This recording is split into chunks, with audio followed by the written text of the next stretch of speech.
भगवान श्री कृष्ण के बारे में हम सभी बहुत कुछ जानते हैं। कृष्ण नाम का अर्थ ही सर्वाकर्षक है। दूसरे शब्दों में कृष्ण संपूर्ण सृष्टि में किसी भी चीज को आकर्षित करने में सक्षम हैं। वह सर्वोच्च परम सत्य हैं और उनके दिव्य कमल जैसे चरण सभी जीवों का अंतिम लक्ष्य हैं। श्री कृष्ण जी द्वापर युग में भगवान विष्णु के 10 अवतारों में से 8वें अवतार थे। इनके माता पिता का नाम देवकी तथा वसुदेव था। माता देवकी का भाई कंस था। कंस को यह श्राप था कि देवकी की 8वीं संतान उसका वध कर देगी। इसी भय से उसने देवकी को उसके विवाह पश्चात मारना चाहा, परंतु वसुदेव ने कहा, आप इसे न मारें, हम अपनी संतान आपको प्रदान करते रहेंगे। कंस ने वसुदेव देवकी को कारागृह में डाल दिया। जब जब देवकी ने संतान को जन्म दिया तब तब कंस उन्हें मारता रहा। भगवान श्री कृष्ण का पहला चमत्कार। अंत में जब 8वीं संतान का जन्म होने वाला था तब कंस ने कारागृह का पहरा और कड़ा कर दिया। लोहे की जंजीर में ताला डालकर कारागृह के द्वार बंद कर दिए और पहरेदारों को निर्देशित कर दिया कि देवकी की प्रसूति होने पर उसे शीघ्र सूचित किया जाए। भाद्रपद मास की अष्टमी तिथि रोहिणी नक्षत्र में रात्रि ठीक 12 बजे बालक कृष्ण का जन्म हुआ। वसुदेव जी ने तुरंत सुरक्षित रूप से बालक को उठाकर एक टोकरी में रखा। भगवत कृपा से पहरेदारों को नींद लग गई। ईश कृपा से कारागृह के द्वार खुल गए और वसुदेव जी बालक की टोकनी को मस्तक पर रखकर निकल गए। बाहर भारी वर्षा हो रही थी। यमुना नदी पूर थी, उफान पर थी। शेषनाग ने अपने फन से टोकनी को ढक लिया। बालक कृष्ण के अंगूठे के स्पर्श से जल कम हो गया। वसुदेव जी सकुशल नदी पार कर मथुरा पहुंच गए। ठीक 12 बजे नंद बाबा के घर यशोदा जी ने एक कन्या को जन्म दिया था। उसे लेकर तथा कृष्ण को वहां सुलाकर वसुदेव जी वापस मथुरा कारागार में आ गए। बालिका का रुदन सुनकर पहरेदारों ने कंस को सूचित किया। कंस ने उस योगमाया कन्या का वध कर दिया। उस बालिका ने आकाशवाणी के माध्यम से कहा कि तेरा काल तो पृथ्वी पर जन्म ले चुका है। भगवान श्री कृष्ण ने शैशवावस्था में कुल कितने राक्षसों का वध किया? कृष्ण जी ने शैशवावस्था में ही कई राक्षसों का वध कर दिया था। कंस ने अपने राज्य में यह आदेश दिया कि संपूर्ण राज्य में आज जन्म लिए बालकों का वध कर दिया जाए। पूतना नामक एक विकराल राक्षसी को यह कार्य सौंपा गया।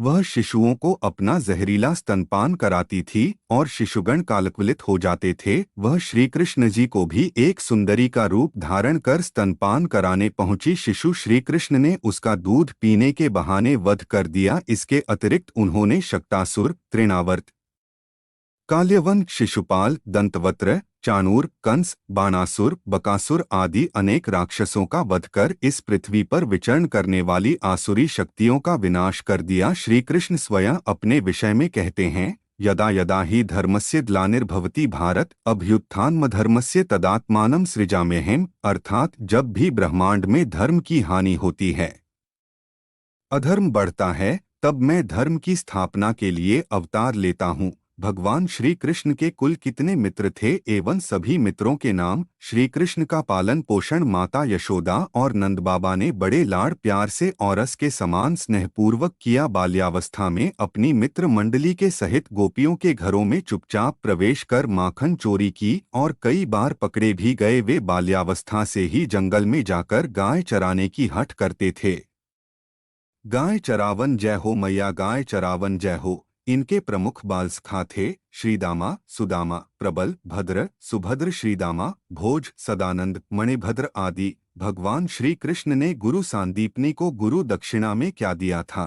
श्री कृष्ण की शिक्षा दीक्षा उज्जैन नगर में गुरु सांदीपनी आश्रम में हुई थी, जो मंगलनाथ मार्ग पर स्थित है। यहाँ श्री कृष्ण जी के साथ ही बलराम, सुदामा, गुरु सांदीपनी, गुरुपत्नी आदि के चित्र तथा चित्ताकर्षक मूर्तियां स्थापित की गई हैं। यह स्थान दर्शनार्थियों के लिए विशेष आस्था का केंद्र है। श्री कृष्ण जी ने यहाँ 64 कलाएं तथा 14 विद्याएं सीखी थीं। श्री कृष्ण तथा सुदामा गुरुकुल से लकड़ियां लेने जाते थे। उज्जैन के समीप नारायणा नामक ग्राम में आज भी कटी हुई लकड़ियां रखी हैं, जो अब छोटे वृक्ष का रूप ले चुकी हैं। वहाँ कृष्ण सुदामा का एक सुंदर मंदिर भी है। शिक्षा समाप्त होने पर गुरुजी ने श्री कृष्ण से कहा कि तुम मेरे बिछुड़े हुए पुत्र को मुझे लाकर दे दो।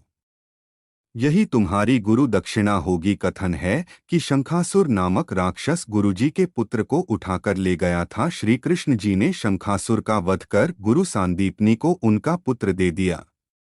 भगवान श्री कृष्ण की पत्नियों, पुत्री और पुत्रों के नाम श्री कृष्ण और राधा रानी का संबंध अलौकिक था। वे एक दूसरे के पूरक थे, वे अन्योन्याश्रित थे। श्री कृष्ण जी की प्रमुख 8 पत्नियां थीं: रुक्मिणी, जाम्बवंती, सत्यभामा, कालिंदी, मित्रवंदा, सत्या, भद्रा तथा लक्ष्मणा। श्री कृष्ण जी ने रुक्मिणी का हरण कर विवाह किया था। उत्तर प्रदेश के बुलंद शहर में अवंतिका देवी का मंदिर है, जो आज भी स्थित है। यहीं श्री कृष्ण ने रुक्मिणी से विवाह किया था। चारुमती नामक इनकी एक कन्या भी थी। अवंतिका नगरी, उज्जैन, श्री कृष्ण का ससुराल थी। सत्यभामा अवंतिका नरेश सत्राजित की पुत्री थी। इनके 10 पुत्र थे: श्री भानु, सुभानु, भानु, स्वरभानु, प्रभानु, चंद्रभानु, भानुमान, अतिभानु, प्रतिभानु तथा बृहद्भानु।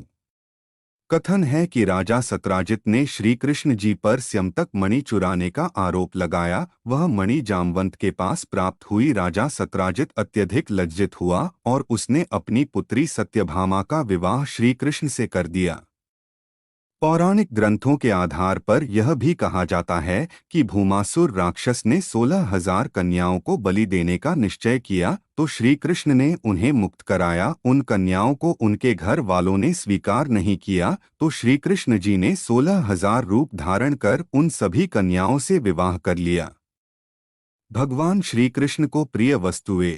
श्री कृष्ण जी ने अपना जीवन अनोखे रूप से जिया है। वैसे तो उन्हें सभी वस्तुएं प्रिय थीं, फिर भी कुछ वस्तुओं से उनका जुड़ाव विशेष था। ये वस्तुएं उनके व्यक्तित्व के सौंदर्य का वर्धन करती हैं। ये वस्तुएं हैं: मोरपंख, वेणु, बांसुरी, मिश्री, वैजयंती माला, पीतांबर तथा चंदन तिलक। निम्नांकित श्लोक में उनकी सुंदरता का सटीक वर्णन है: कस्तूरी तिलकन ललाट पटले वक्षस्थले कौस्तुभं, नासाग्रे वरमौक्तिकं करतले वेणुक्रे कंकणम, सर्वांगे हरिचंदनम सुलितं कंठे च मुक्तावली, गोपस्त्री परिवेष्टि तो विजयते गोपाल चूड़ामणि। भगवत गीता का वर्णन सबसे पहले अर्जुन ने नहीं सुना था, बल्कि इसे हनुमान और संजय ने सुना था। जैसे कि महाभारत के युद्ध के दौरान हनुमान अर्जुन के रथ के शीर्ष पर बैठे थे और संजय को धृतराष्ट्र को महाभारत के दृश्य सुनाने के लिए वेद व्यास द्वारा सर्वोच्च दृष्टि का आशीर्वाद दिया गया था। कृष्ण पहले व्यक्ति थे जिन्होंने कर्ण को उसके जन्म के रहस्य के बारे में बताया था। भगवान श्री कृष्ण ने कौन सा पर्वत उठाया था? एक बार इंद्र ने कुपित होकर बादलों को आदेश दिया कि गोवर्धन पर्वत के आसपास जहां नंद बाबा आदि मथुरावासियों की गायें चर रही थीं, वहां घनघोर वर्षा कर दो। अतिवृष्टि होने से गायें तथा ग्वाले इधर-उधर भागने लगे, कहीं भी छुपने का स्थान नहीं मिला। ऐसे समय भगवान श्री कृष्ण ने अपनी कनिष्ठिका उंगली पर गोवर्धन पर्वत ऊपर उठा लिया और सभी गायें तथा ग्वाले उसके नीचे खड़े हो गए और अतिवृष्टि के परिणाम से बच गए। आज भी भारतीय घरों में दीपावली के दूसरे दिन इसकी स्मृति में गोवर्धन पूजन किया जाता है। भगवान श्री कृष्ण ने द्वारका पर कितने वर्ष राज्य किया? पौराणिक प्रसंगों के अनुसार श्री कृष्ण ने लगभग 36 वर्ष द्वारिका पर राज्य किया। प्रजा उनके शासनकाल में सुखी थी। वहां रहते हुए भी वे मथुरावासियों को भूले नहीं थे। उनके स्मृति पटल पर मथुरा की मधुर स्मृतियां अंकित थीं।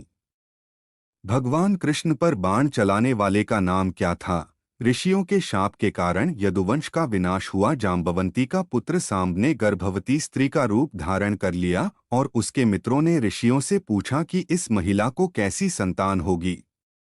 ऋषियों ने कहा, इसे मूसल उत्पन्न होगा जो यदुवंश का नाश करेगा। बालकों ने उस मूसल का चूर्ण बनाया और समुद्र में डाल दिया। अंत में एक छोटा सा टुकड़ा रह गया, उसे भी समुद्र में डाल दिया। उस टुकड़े को समुद्र में एक मछली ने निगल लिया। मछुआरे ने मछली का पेट काटा तो वह टुकड़ा निकला। जरा नामक एक व्याध ने उस लौह खंड को अपने बाण की नोक पर लगा लिया। दूर किसी वृक्ष के नीचे श्री कृष्ण जी लेटे हुए थे। उनका एक पैर दूसरे पैर की जंघा पर रखा था, जो किस पशु की छवि प्रस्तुत कर रहा था। व्याध ने तीर छोड़ा और वह जाकर श्री कृष्ण को लगा और उन्होंने अपनी भौतिक लीला समाप्त कर दी और वे परमधाम पहुंच गए। जय श्री कृष्णा वीडियो पर कमेंट करके इसे शेयर जरूर करना और इसी तरह की और भी वीडियो के लिए सुप्रभात चैनल को सब्सक्राइब करके बेल आइकन को भी प्रेस कर देना। मैं मिलूंगा आपसे अगली ऐसी एक और वीडियो के साथ। जय श्री कृष्णा।